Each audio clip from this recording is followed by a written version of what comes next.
Okay, we're going to get things started. Again, thank you for all those that have attended our webinar on enabling digital technology. I want to keep it lively, given that a lot of the country is suffering from the lockdown. So let's make the most of this while we're here. Look, a bit of the agenda here. So I want to take you through, go through a bit of a welcome and introduction. We're going to talk about how digital technology can support the outstanding delivery of aged care and the workplace of the future. So we're fortunate today to be joined with Jerome Barrientos. He's one of Virtual IT Group's long-term clients and CTO, Chief Technology Officer at My Home Care. He's going to give a bit of a journey on what he's gone through in aged care from an IT perspective. And we're also going to take you through some of the key drivers which we see is going to make some big impact over the next few years in your business. So look, I see there's a lot of clients on the call today, and it's really good to see those familiar faces. There's also some new people. So I want to give a bit of a quick recap on who Virtual IT Group is. So we're one of the world's premier managed services providers. So we've won some global awards, and most recently we've been ranked in the top 100 MSPs worldwide. We also took out the APAC MSP of the year last year. So we're Australian based, over 100 staff, and we support hundreds of companies across the country in Asia Pacific from an outsourced IT perspective. I would say our bread and butter would be the non-for-profit community services, community housing sector. That's where over 30% of our clients sit. We've got very passionate about the sector and providing exceptional service to those that do those good deeds in the community. So by proxy, we feel like we're a part of their business as well. So how do we do it? So we try and simplify the complexity. All too often, IT can be a bit daunting and complex. We try and take that away, make it easier for you to focus on your core business. And we do so by driving economies of scale. So by using an outsourced IT provider, you can mix and match the types of service delivery that you require as a business and plug in that scalability that we have as a team of specialists to help drive those efficiencies through your business. And one thing that can't be talked about enough, especially today, is working in secure environments. I'm going to take you through some of the cybersecurity risks that you'd no doubt be aware of in the media lately, and how it's impacting not only Australian businesses but the consumers as well. So that's a little bit about virtual IT. I want to introduce Jerome now to give a bit of an introduction on himself and also My Home Care, and then we'll kick things off. Right? Yeah. My name is Jerome Barrientos. I'm the CTO for the My Home Care Group. I've been in the industry now for a good 15 years.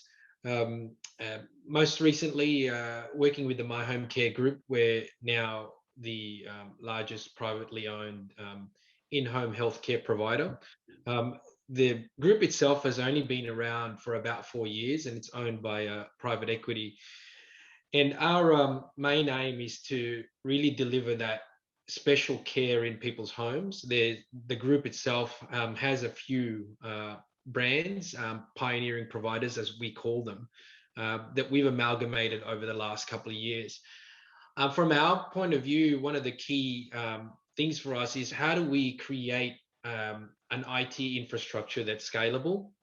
We've been going through a quite big acquisition phase, and our aim is how do we acquire organizations very quickly, integrate them into our business with a standard IT platform, and we can continue to deliver this good work out there in the industry. And I thank VITG for inviting me to this event, and I'm happy to share with you and look forward to sharing with you some of the experiences. Fantastic. Thanks, Jerome. So today's focus, so how can digital technology support the outstanding delivery of aged care. So, in your technology journey. So look, anyone working in residential aged care or home care would likely agree that change is definitely in the air. So you've got consumer expectations are changing, regulations are changing, staff and branch arrangements, may well be changing, especially in the wake of COVID-19. We're seeing the work remote, the digital workforce is changing, and also the demographics. So with the number of Australians aged 65 and over projected to more than double over the next 30 or 35 years. So look, at the heart of this, the main focus, must remain on providing the best possible aged care for the individual. So your IT environment connects and supports, your high standard of care in almost every aspect, from staff communication to accurate accounting. So you may well be using various line of business applications to meet these diverse needs. And two questions that we ask ourselves is, how can these disparate applications support your organisation if they're not readily accessible and available to your team? And also, how can you conveniently invest in the right IT infrastructure with when both compliance and flexibility have never been so crucial? So these are some of the things that we want to get stuck into today. And I might just pause it there. And we've got a couple of polls. So I'm going to get a poll going.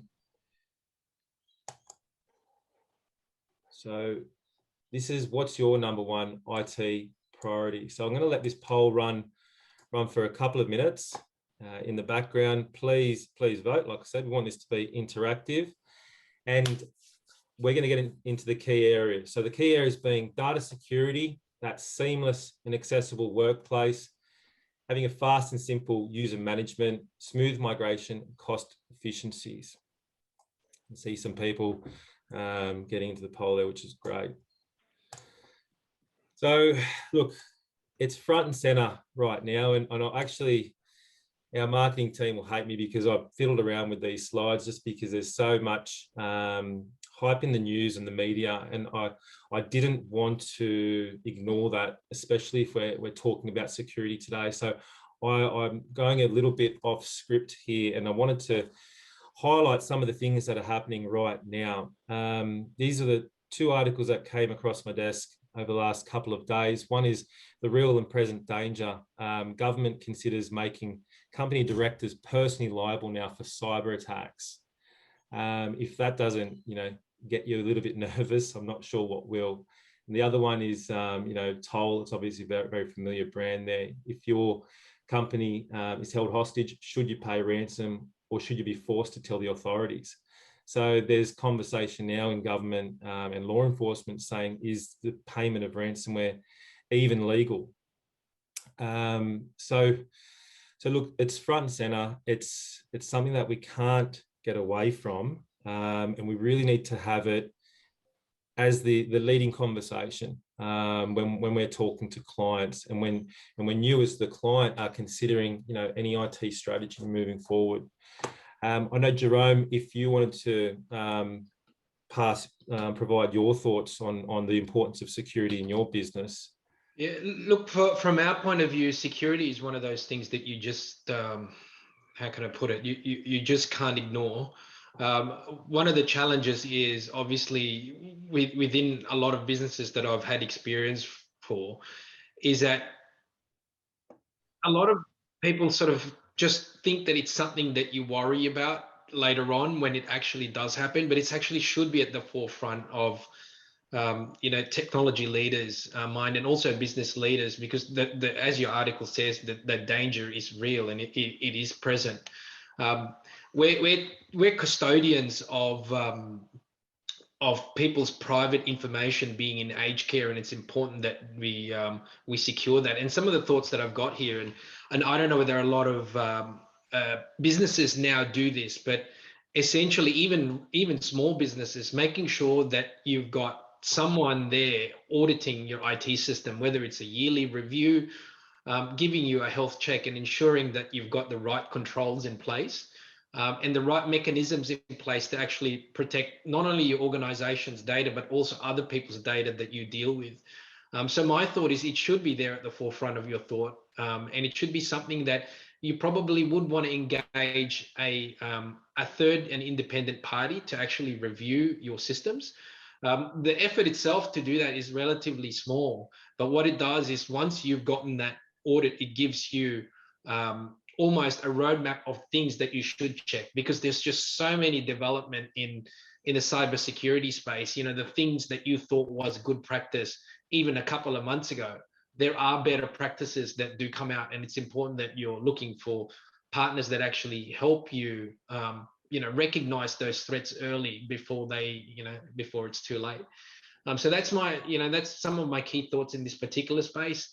Yearly, at least a minimum of a once a year review of your security and trying to understand the gaps in there. You know, pen testing is obviously one of the most obvious ones, but even controls that you've got and training that you've got for your users, are they in place? For email phishing, for instance, as an example, do you test them? So that's some of the thoughts that I've got. Yeah, perfect. And it leads us nicely into the next poll of the session as well. I'll launch that now. Does your organization conduct an internal security audit annually? So please participate in that one.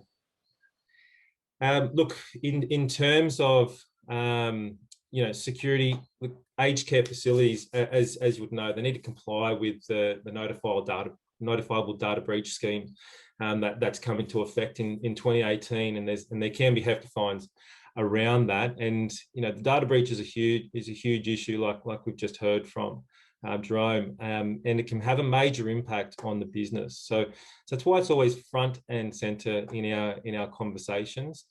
And look, we've gone to the next level in terms of security. So for those of you who aren't aware about the ISO 27001 data security certification, I'll just give a bit of an update. It's a globally recognized framework for information security management, and it encompasses a range of crucial aspects, including asset management, operational security, and incident management. And it's a standard that's vital for vendors required, and it's a requirement for many organizations that handle personal data.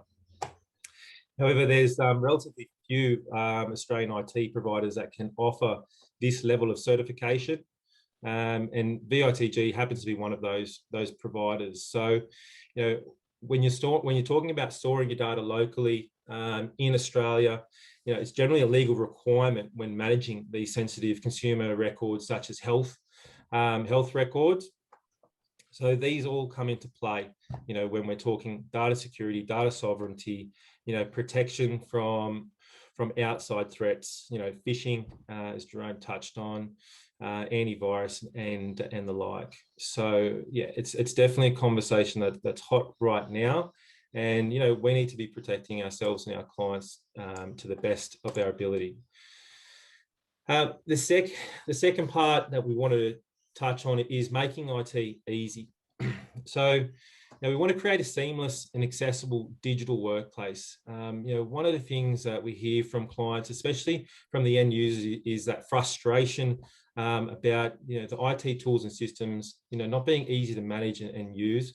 The end users are out there, in your case, the support workers, to deliver exceptional service to the clients. If they're getting hung up and frustrated with the tools and the processes, it can impact the delivery of service. So we want to have that one accessible source of truth.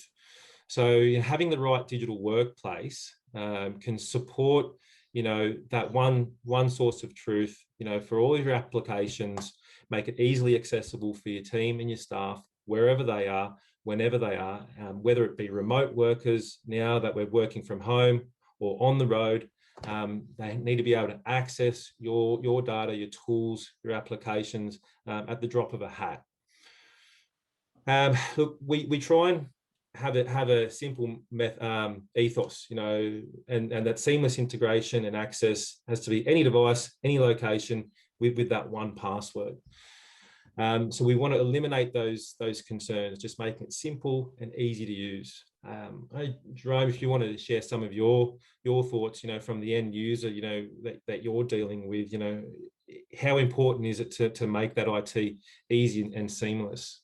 Yeah, look, from our point of view, we sort of identified the users as two different personas. We've got our people who work within the office, and they're primarily our administration staff, our internal sort of scheduling team, our internal managers, care managers, and so on, who are behind the desk managing that client care continuum from within the office. They're typically your users that utilizes a desktop. And my experience from that point of view, dealing with VITG, especially in one of our most recent acquisitions, what we've been able to do was to create this standard environment for them that's relatively simple, a modern desktop which they log into with a multi-factor authentication in place, a modern desktop solution that is easy for us to roll out with no touch. So we can send out a machine literally from any of the vendors that we deal with. Literally, it's easily onboarded by the user logging in with no touch from IT, and the multi-factor being put in place, and then they have the access to the variety of secure apps that we've got. So that's one type of user that we've got. The other type of user that we have is our field staff. So we provide in-home healthcare services.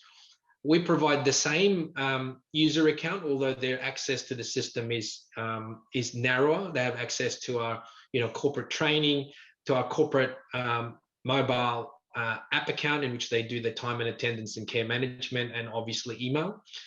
We manage that using a BYOD system, and that too is very low touch. Literally, they download the app, the system configures itself automatically.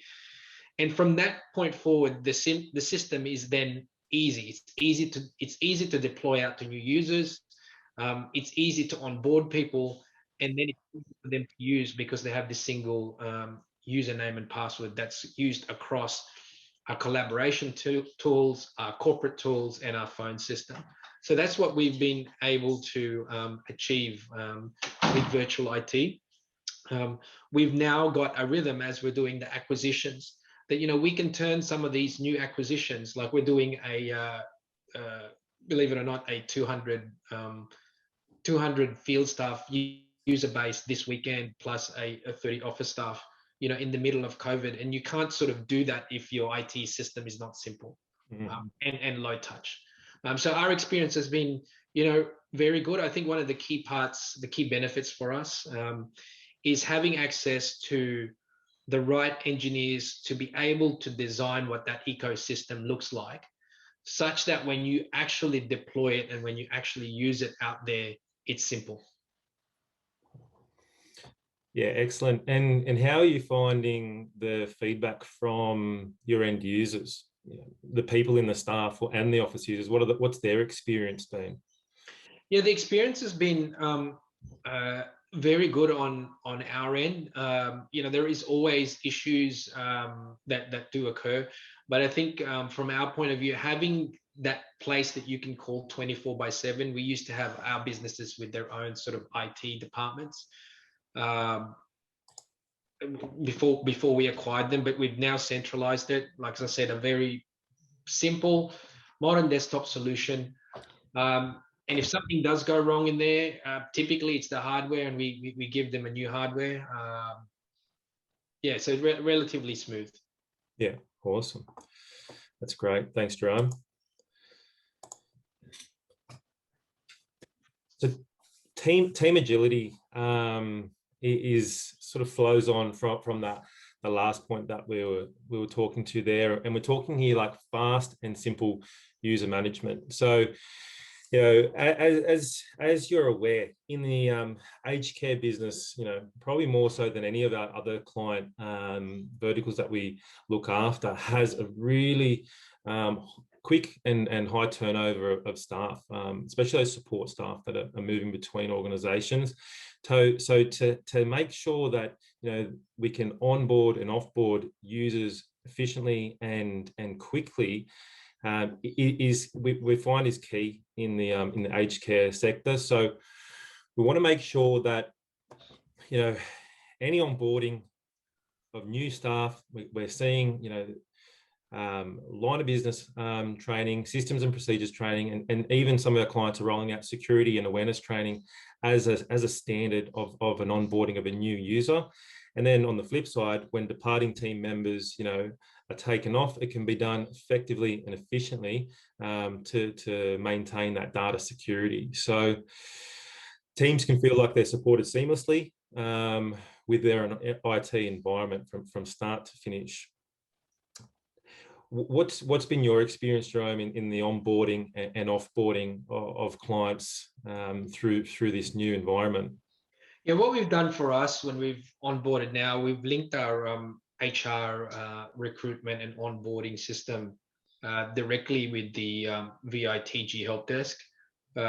So that's an automated link. And at this stage, what the greatest benefit for it is obviously the onboarding process is really tied into that recruitment system. So as long as it spits out the information of who's being recruited or who's actually being offboarded with the single sign-on, for us the experience is smooth. One of the advantages for us with utilizing VITG in terms of team agility is, from an IT perspective and from an organization's perspective, our focus has sort of hopped off from that traditional IT,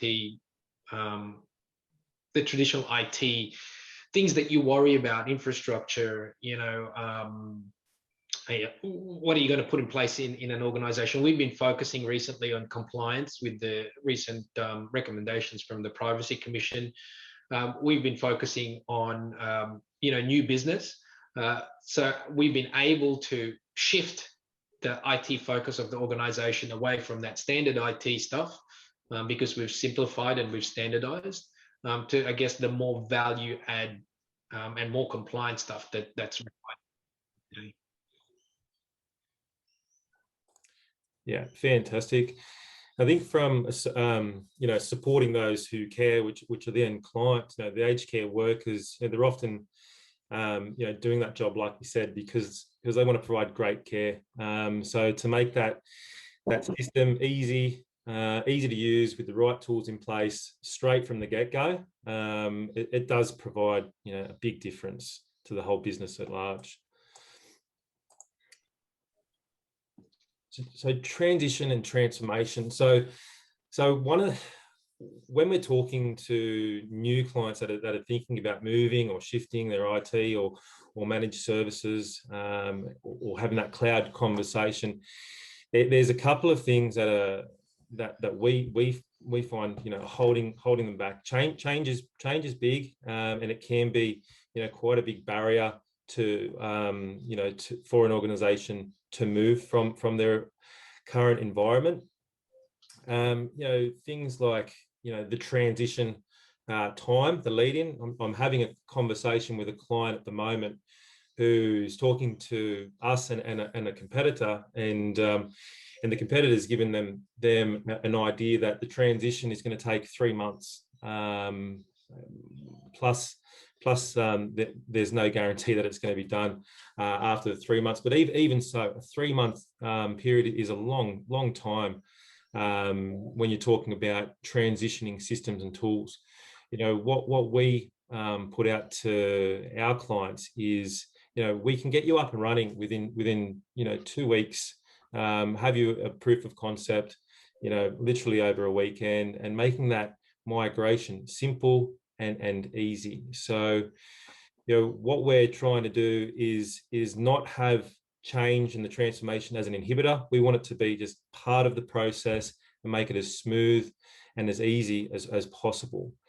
So you've talked to a couple of things. Obviously, you've gone through the initial change, Jerome, but you're acquiring businesses as you go and you grow, and transition and transformation and that migration into your system it sounds like it's quite a simple thing, not that scary, daunting task that most or some people would have when they're considering these sorts of migrations and changes.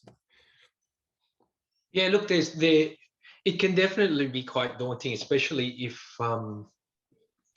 in our cases we've acquired businesses that we've literally know nothing about, and there's businesses that are in different stages of their maturity that we've acquired.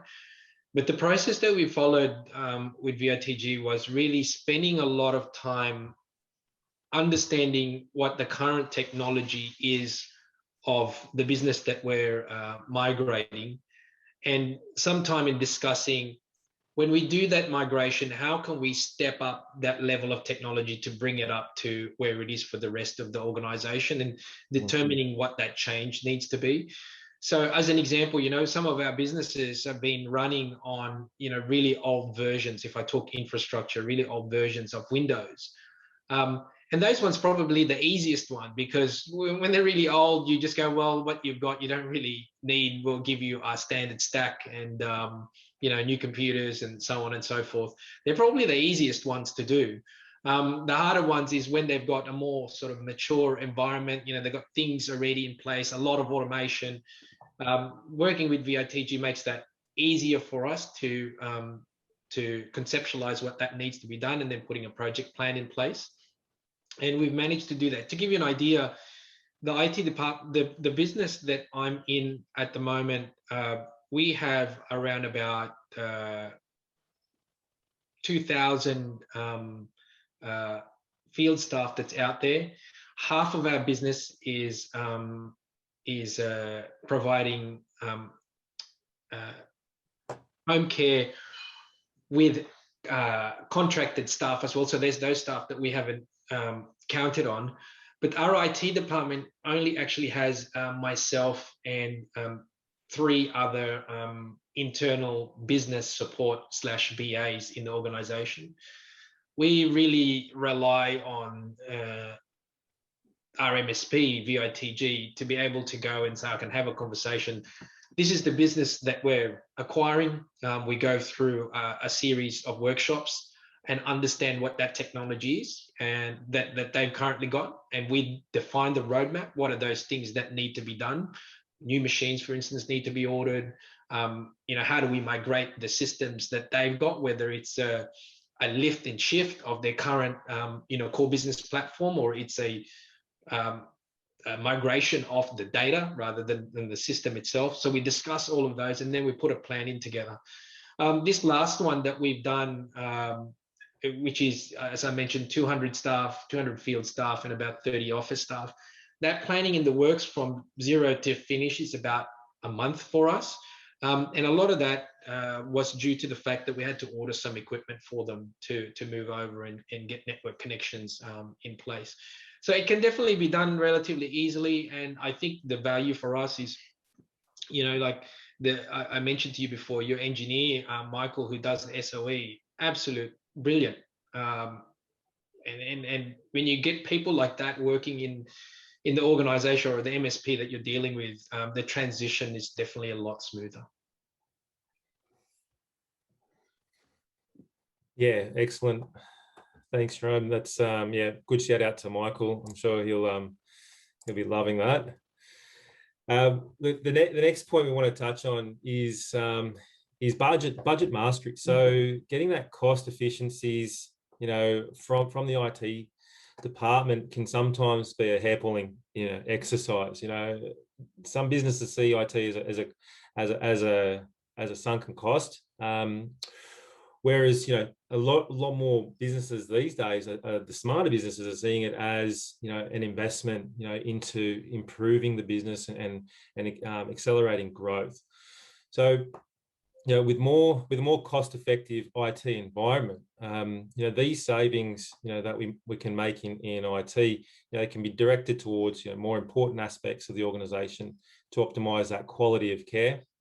You touched on, Jerome, our engineer Michael, and obviously we've got many more that support yours and other organisations, it can be, one of the stresses, from an organization, to be attracting and retaining that qualified and quality experienced staff. That's certainly one of the things that we have conversations with clients, directing the government funding appropriately, meeting the needs, meeting the need to keep care affordable and accessible to all, and also managing the increasing costs of operation, and aged care in the aged care organisation. They're all financial pressures.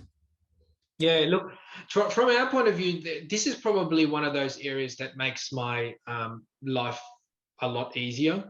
As I mentioned before, we've got two key types of users. There's the office people who obviously do the administration, the driving of our business, and then we have the groups of people who actually deliver the service, our home care workers.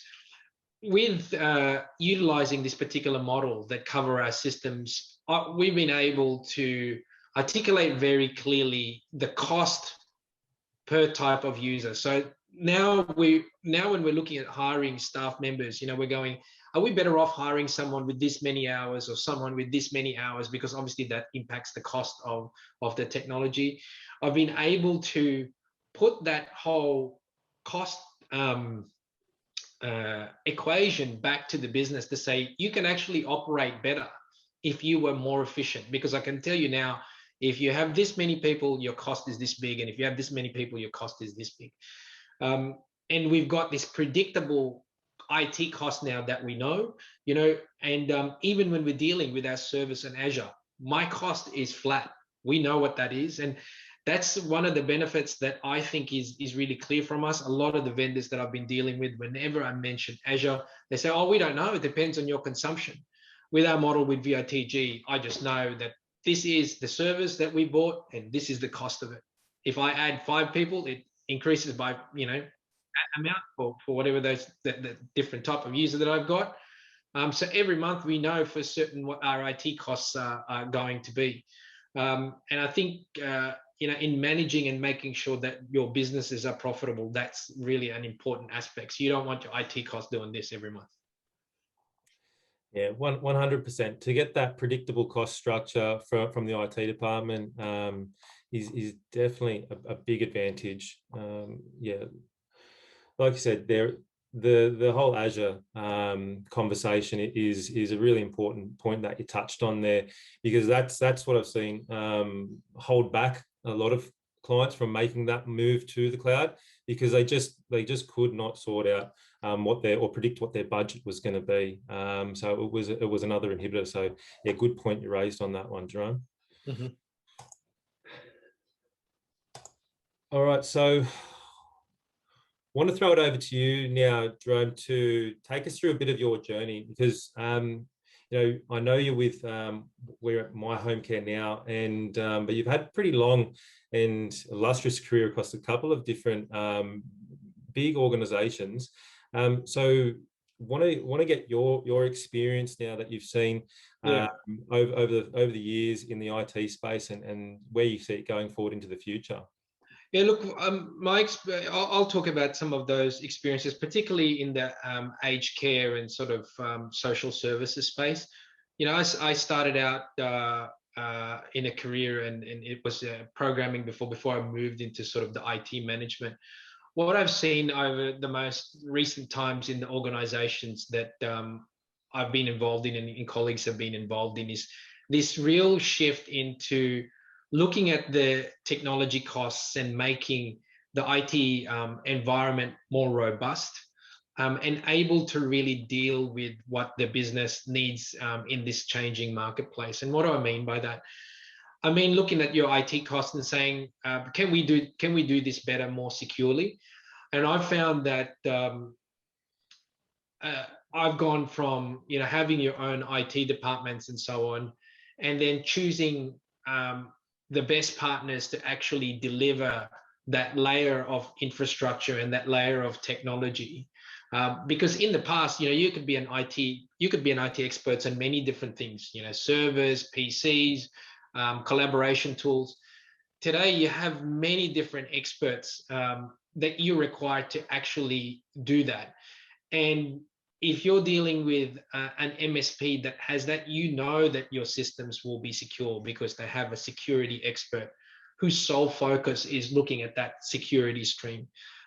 You know that you have, good, robust, desktop solutions because you've got people that focus on that stream, as opposed to in the past where you've got a lot of IT generalists or generalists that sort of cover many different areas. So that's one of the areas that I think is, has definitely changed. And when you talk IT now and you say, oh, you work in IT, you have to actually be quite specific which area, because there's so much specialization now out there in the industry. The other experience that I've seen as well is that my experience has been that the businesses actually rely on quick turnaround of systems that can make the organizations more agile.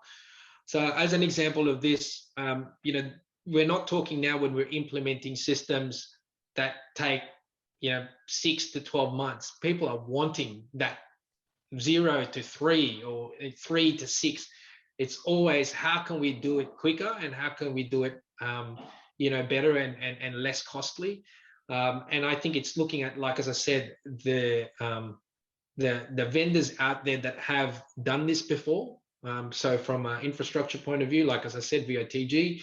And when you're looking at your systems, people are looking at that SaaS model. How can I buy and do that first step? So you now have organizations that are not large, that have systems that are actually quite robust and reliable. It can scale because of that SaaS model that's out there. And then the other third trend that I'm sort of seeing at the moment is the real input now that IT has within driving the business. So one of the acquisitions that we've recently did, which is 50% of our business, is a business called Let's Get Care, heavily reliant on technology. We provide people the ability to manage their home care package online. And that solution heavily relies on technology being available to people to manage their care, to be able to manage their budgets with the government online, using the tools that we've got. And that's why our organization has been very successful all throughout Australia. In fact, it's that particular brand of ours is the fastest growing in home care business today. They're signing up literally hundreds of clients a month. So really positive from that sense. So I think those are the sort of IT trends that I've seen. And from my point of view, one of the biggest things that I could say is finding that right partner that can enable you to move in an agile way very quickly. Yeah, great insights there, Jerome. Thanks for sharing that. You mentioned something earlier that I'm sure has a lot of people shaking their heads, trying to work it out. You mentioned the size of your team. For an organisation your size, you're spearheading this, and being caught up in the day-to-day, like ads, moves and changes. Like I'd imagine that would become relatively an impossible task if you were going to be delivering strategic advice. Yeah, I think that would be, look, obviously there are still things that come to my desk that I get an insight on, but moves, ads and changes, I don't see.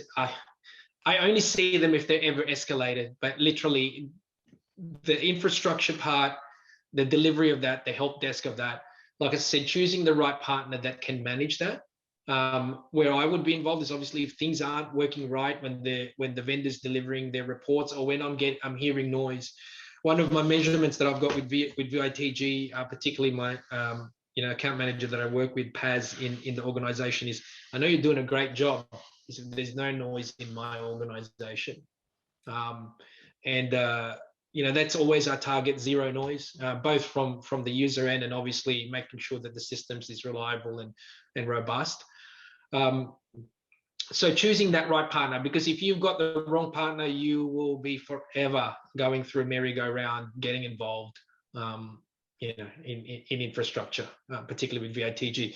In terms of our systems as well, same thing. Choosing the right partner in that sense. So would it be a fair assessment to say that without that, I guess the day-to-day stuff being taken care of, you wouldn't be able to grow as a business the way that you have, like with confidence and speed? Would that be No, you wouldn't be able to. And I think for us, just so that it's I guess it's clear. I'm not saying for a moment that I'm the only one with the 4 other people doing these projects that we've got. What I do is that if we're going to do an acquisition, we'll get a team together. Maybe there's a project manager in there that we put together, and we put together some other resources, but it's for a very limited period of time. And before we execute that, we set the budget for it.